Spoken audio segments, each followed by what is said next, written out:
Are you the fixer in your relationship, trying to solve problems even when it's not your role or your place? Well, I'm going to tell you how to stop ruining your relationship by doing the most and actually leaning into what can bring you closer to your partner. Stay tuned. Welcome to the Secret Formula of Femininity for women who want to live a more feminine, fun, and fabulous life.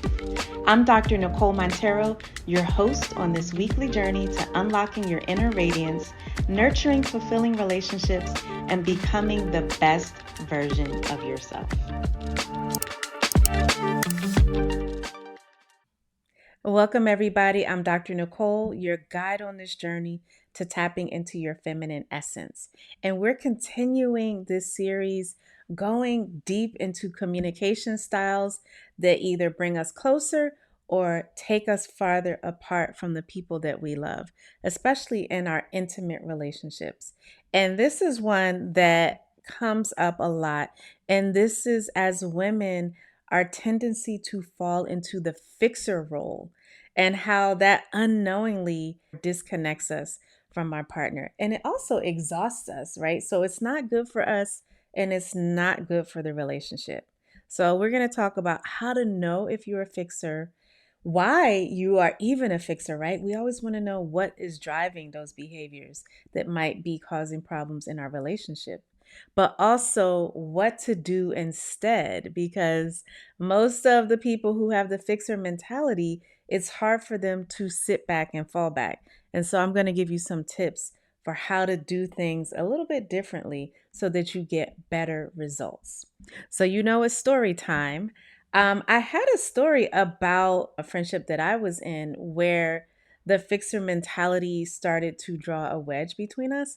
But just before I started recording, I saw a really good clip on social media that I think highlighted what happens when we try to fix things. And so it was a clip of a podcast, and I follow David Shands. He's an entrepreneur, great content creator, and so forth. So it was on his page, and I think he was a guest on the podcast with a married couple. They had been married for 28 years. And he was a guest on their podcast, and he's married as well.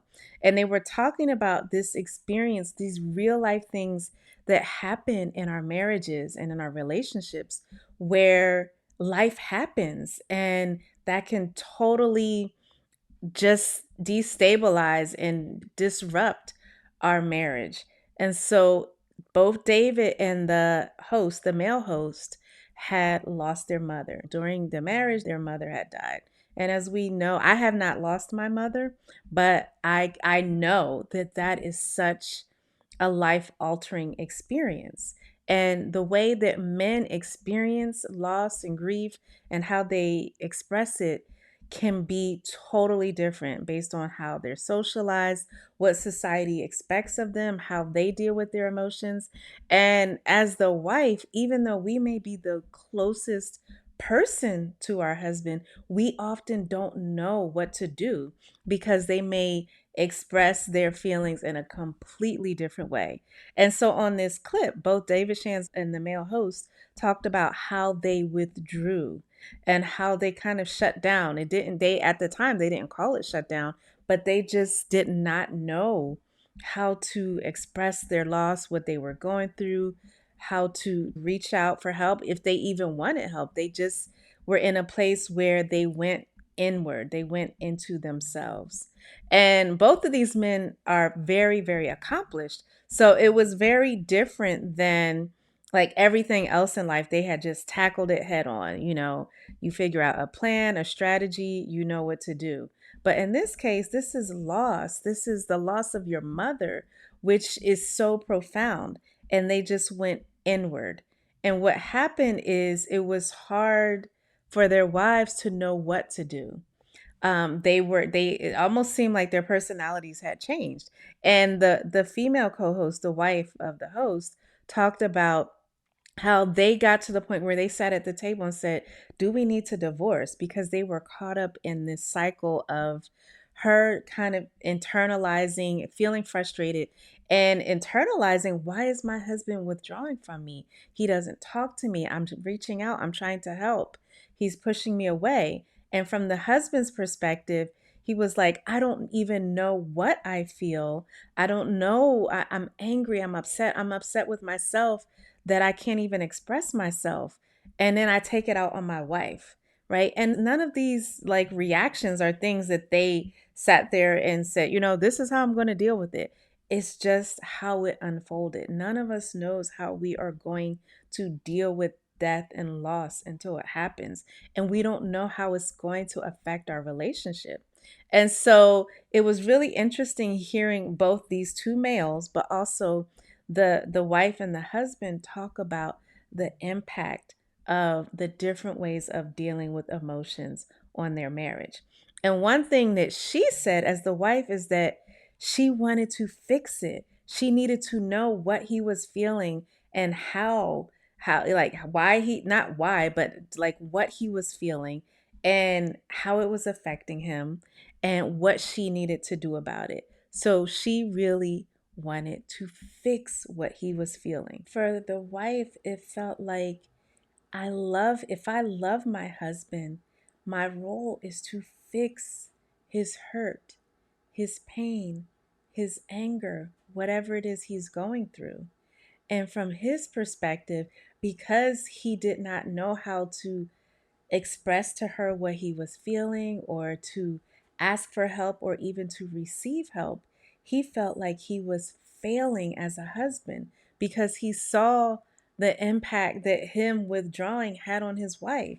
But he couldn't, it was a cycle they were both caught up in. And a lot of times when we're going through life, when we're going through difficulties, we want to fix it. When we see someone we care about hurting, we want to fix it for them. But a lot of times that's the exact opposite of what is going to help. Think about it for yourself. How many times have you just needed to vent or share something with someone or just get something out, like verbalize it, just say it out loud to someone so they could bear witness to it? And you would feel annoyed if they came in with solutions and telling you how to deal with it. Maybe it just is what it is, and you just need either time or space or someone to bounce your feelings off of. But then when that person comes in and tries to give you a solution, it can make you feel a lot of things. I know for me, when those things happen, I feel like I'm not understood. I feel alone. I feel like it's hard to get support. And so the fixer mentality tends to push the people that we love farther apart. And then it can be confusing. It tends to push the people we love farther away from us.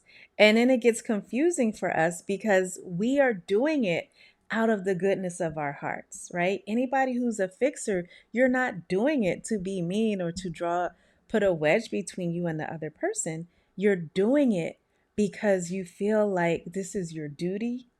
You feel like it's going to help. You feel like it would be wrong to just sit back and watch someone be in pain or be upset or be in distress, right? Those are some of the thoughts that are in the mind of the fixer.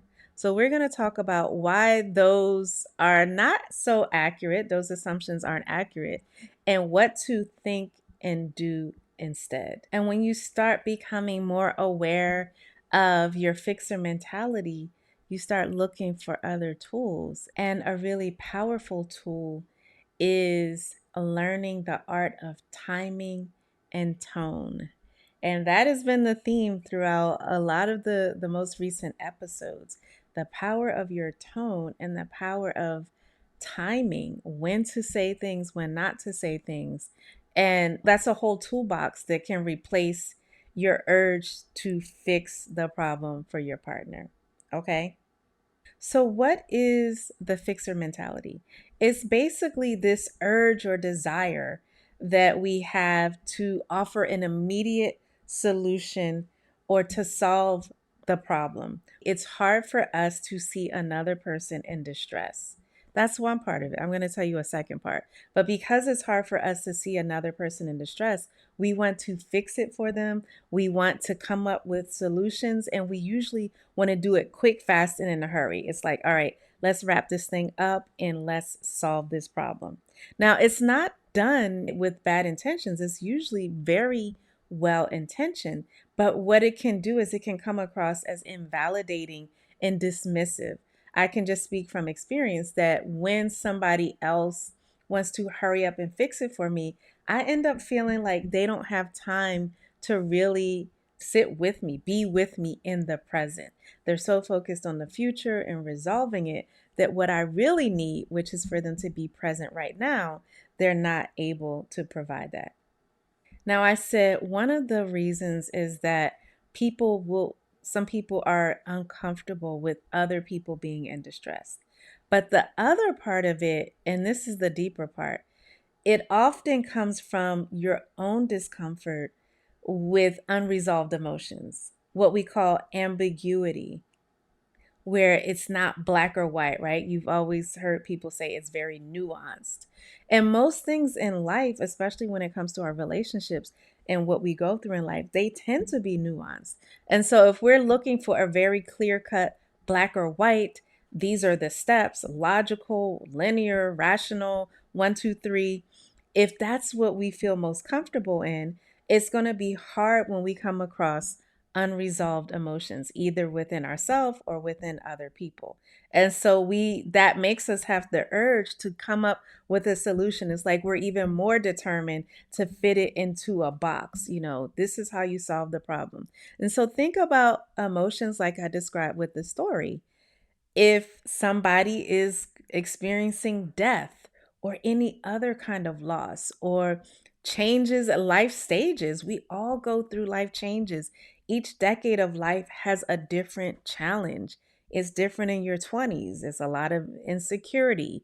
Your 30s, you're really focused on your goals. Your 40s, you're kind of coming face to face with getting older. Your 50s, you're really facing your what is your purpose and knowing that you likely have more time behind you than you do in front of you, or at least equal time, right?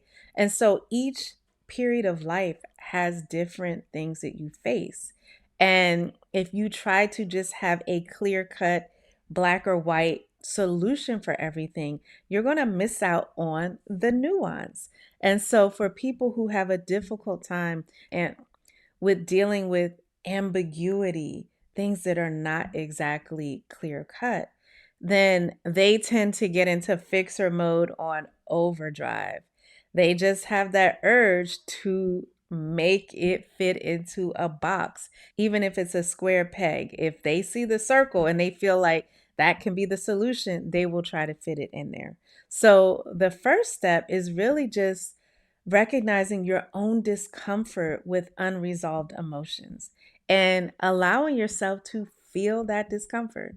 That graphic that they show, like where your progress and the success that you want for yourself or the goals that you want to reach are outside of your comfort zone. So your comfort zone is that circle, and where you want to get to is outside of the comfort zone.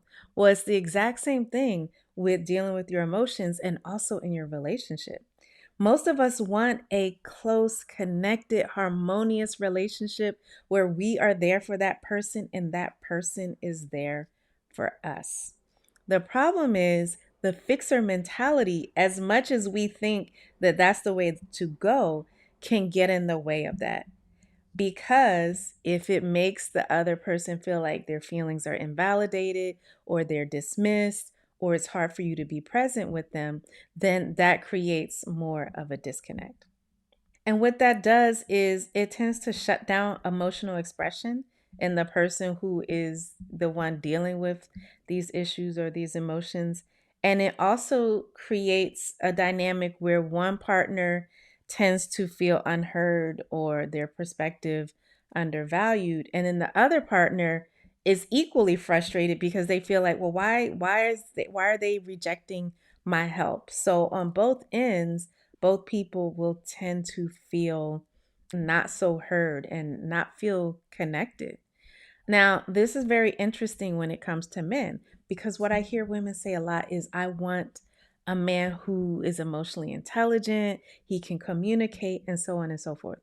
But what we have to do as women is recognize we are different. You will hear me say that on almost every episode. Men and women are different, both in terms of biology, but also culture, how we are socialized. It is what it is. And for men, they tend to be the fixers.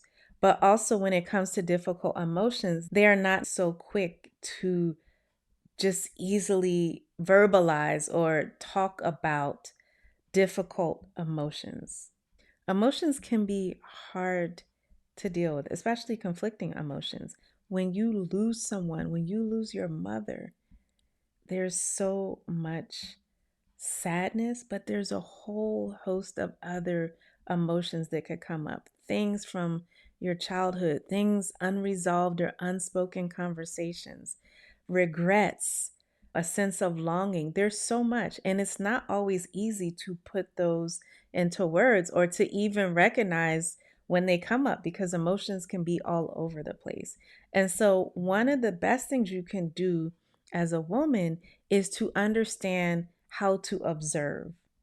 Instead of doing the most, sit back and observe the most. Instead of trying to come up with a solution and force him to talk and say, I'm here for you, babe, just fall back and be present.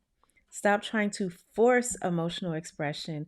And the better thing to do is create a space for emotional expression, a safe space for emotional expression. And as usual, it goes back to yourself. Allowing yourself to feel comfortable with unresolved or ambiguous or mixed emotions yourself so that you're not rushing to push those feelings down and therefore making it hard for your partner to experience and express those feelings. That is the best thing you can do. Observe more, talk less, do less. And if you've ever noticed, like it even is with teenagers, I don't know how many of you all have are the parents of teenagers or have been around teenagers a lot. There can be a power struggle if you try to make them talk to you. But they deeply want they want nothing more than a close relationship with their parents or caretakers where they can come to them. But if you try to force it and be like, so tell me about every single thing that happened today with your friends, right? Like if you try to force it, then they tend to pull back or retreat. But if you just leave a space for it, they will come to you. They will feel like this is a safe place. I don't have to put on a mask. I don't have to perform. I can just be. So, that is one of the most important things you can do for your relationship. Stop talking, stop fixing and doing, start observing, and start being comfortable with yourself first. Now, I know that can be difficult because it's not like when your partner is going through something that it's in a vacuum. Like if you are married, what your husband goes through, you go through. What your wife goes through, you go through. So it's not so easy to keep it separate.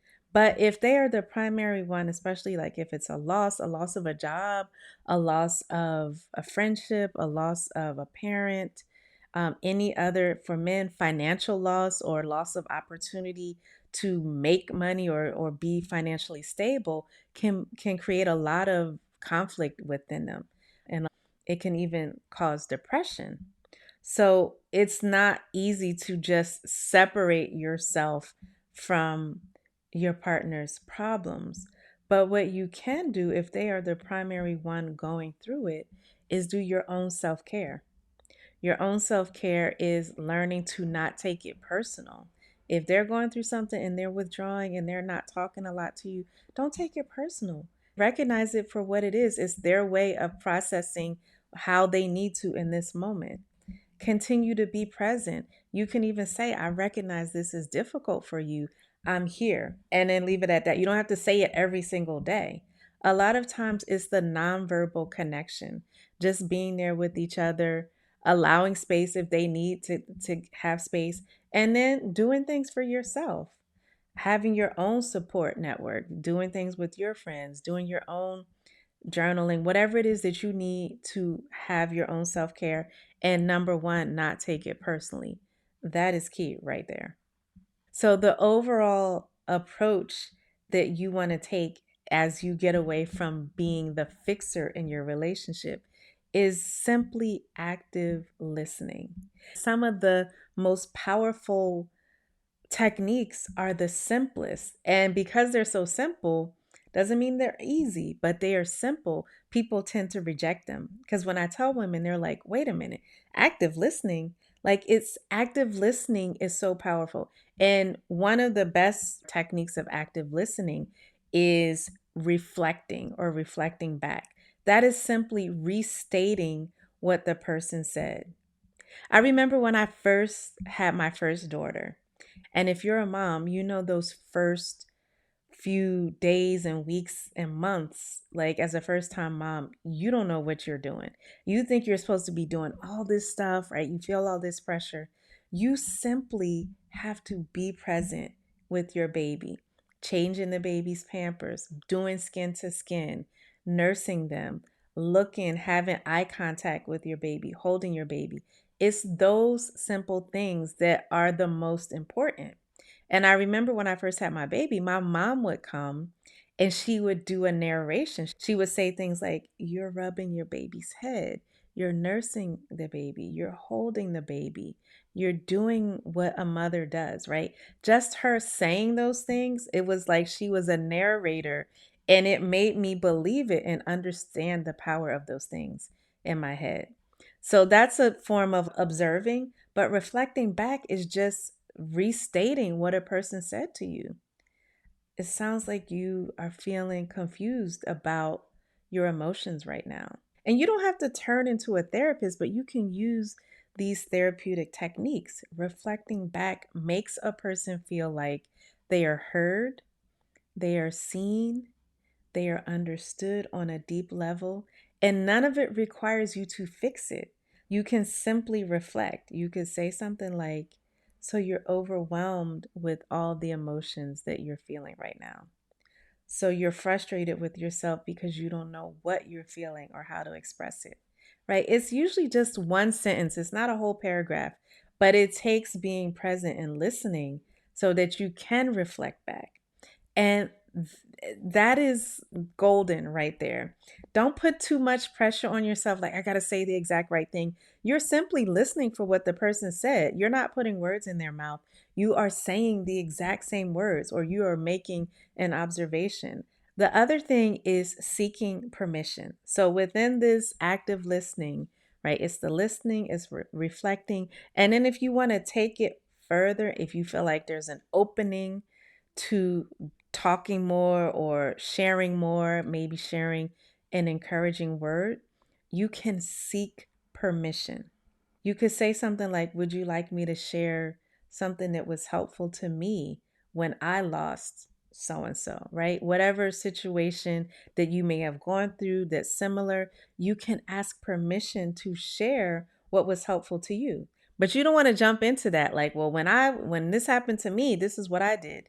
You want to ask permission, right? So those are two tools in your box that can help replace the fix it mentality.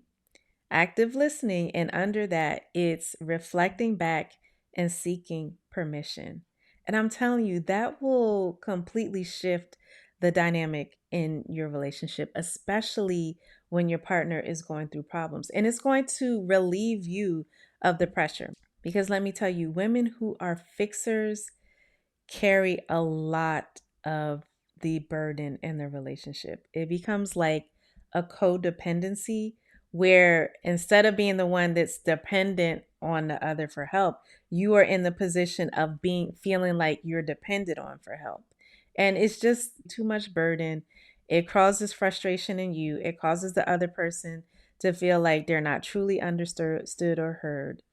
And I've heard women say that, well, this is what my partner expects.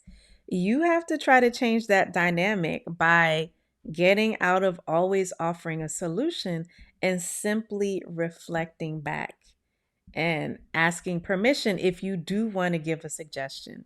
It's always good to check in and see if that's what the person wanted. So, the other skill that you can learn to master as a recovering fixer is to learn the art of timing and tone. Timing is so important because when it comes to intense situations or conflicts that we're going through, you have to understand the emotional state of you and your partner are going to dictate the outcome of this conflict, right? We always think of conflict resolution as this rational thing. It's really an emotional thing. And learning to observe your own emotional state as well as your partner's emotional state will help you to understand, is this the right time? You have to know that not everything has to be talked about, resolved, and wrapped up in a bow right now. You have to chill out, calm down, and understand the power of timing. If you try to address issues or talk about conflicts at the wrong time, it can actually make the issue worse. It's because the mood is going to dictate how the whole thing unfolds. If we're in a heightened state, if we're triggered, or if we're like an intense emotional state, we're feeling angry, upset, or worse, if we feel rejected, unheard, dismissed, that's triggering to us. And then we start to get hypersensitive to any little change in tone of voice or how the person's nonverbal cues or what they said. And it can make the discussion just escalate. So learn the timing of things to bring up an issue, or do you want to schedule a discussion, or is it better to do it like at the end of the evening when everybody's relaxed, things are shut down? Do you want to be intimate first and then discuss things, right? You have to understand that things can wait. Not everything is an emergency, and timing is king. And timing's twin is tone. So again, it's not what you say, it's how you say it. It's the difference between, babe, are you okay? What's wrong? And babe, what's wrong with you? You seem like something's wrong. It's the tone that really dictates how it's going to be received. But the tone says a lot about your emotional state underneath it, because you're either irritated, somehow angry, upset, triggered, frustrated, and it comes out in a passive aggressive way. So, what are some practical ways to master that art of timing and tone? One is just, as they say, read the room, check in with the emotional climate. What's going on? Like, is this the time? Avoid trigger times. No, you have to know yourself and know your partner. I know me, like, my brain shuts down after a certain time. I tell everybody in my house, like, and if we want to go deep into something later on in the evening, let me at least make sure I'm well fed. I've taken my shower, like I had a cup of tea, that make sure that it's not a trigger time for me. The other thing is always start with your intentions. What's in your heart? That is going to help you to stay on track, because when you feel yourself going into that passive aggressive mode or maybe even exploding, I have worked with some women who have an explosive style. You first need to check in with yourself and check in with your intentions. Your intention is to actually get closer and help the relationship, help yourself, help both of you all to feel comfortable and safe, right? So if your intention is just to tell somebody off, then you need to reset and set a new, more positive intention. And then finally, my favorite thing. What is my favorite thing to say?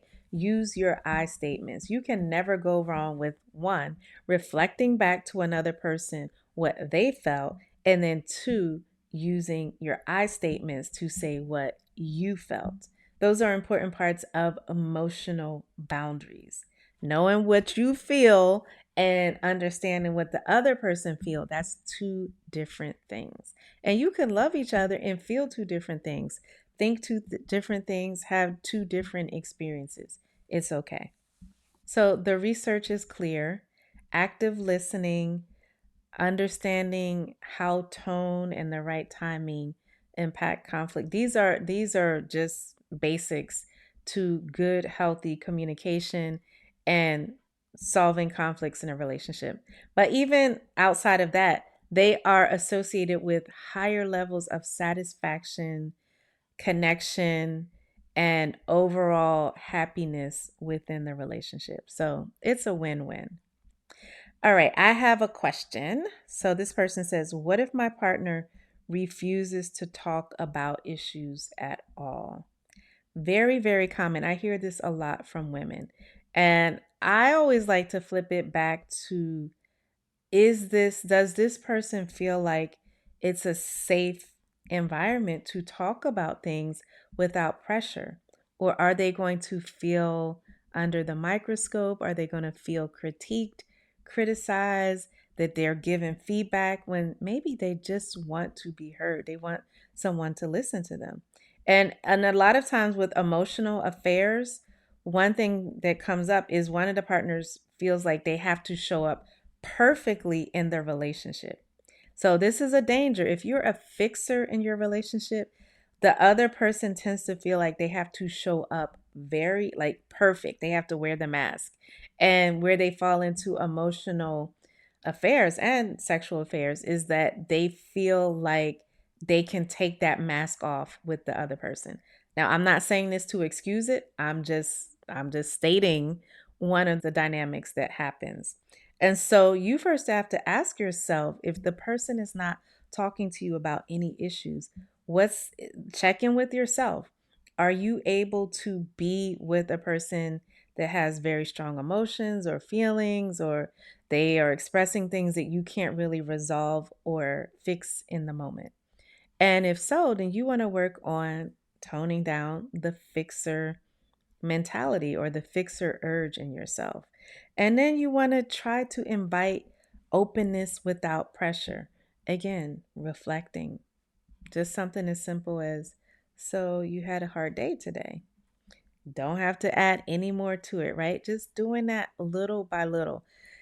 Under no circumstances should you say, why are you so quiet? You're not talking. You don't say anything. You never share anything with me, right? Those things are not, when the person is in a mode of not opening up and sharing with you, those are not going to be the phrases that get them to open up.